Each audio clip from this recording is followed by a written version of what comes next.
Hi, I'm Manish and I run a center called Soch in Gurgaon. And Soch is primarily a center that delivers multidisciplinary therapy services across various diagnoses to children with developmental difficulties.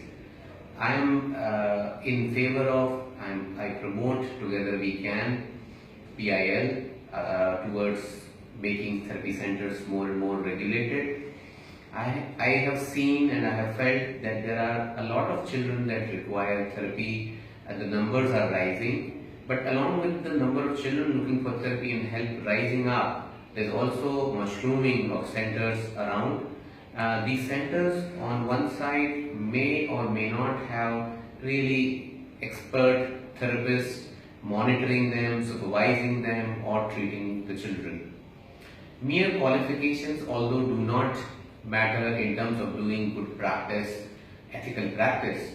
However, I strongly feel that good qualified therapists with advanced training, some good expertise in therapies that they claim to deliver should and can also give them a lot of ethical awareness.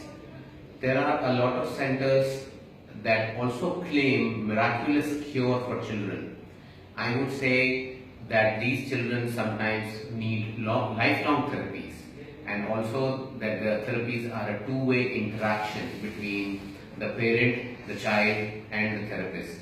It is important then that the therapy sessions should be delivered in a way where there is a transparency, where the therapist and parents both are a part of the therapy session.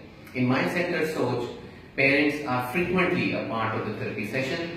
They are free to be in the therapy session entirely, or they can be there from time to time. In fact, we are encouraging parents to be there in our sessions so that they can take home some specific ideas, some specific treatment strategies that they can then transform to their daily living. I strongly also feel that a therapy session involves a physical handling of the child and also emotional handling. Both these things also have a scope for vulnerability.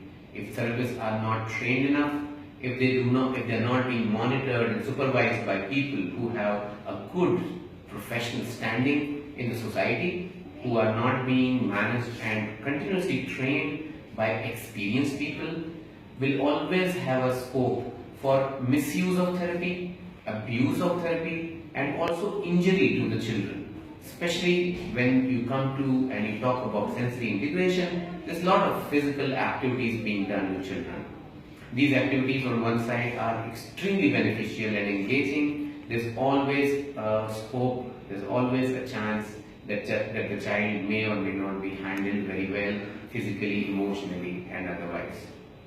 I would urge parents, I would urge the government, I will urge the therapists to come together to have a good insight about children, their difficulties and also about the fact that the safety of the children is the utmost of importance beyond what we typically do with them on a day-to-day basis. What is also important is to do good practice and ethical practice.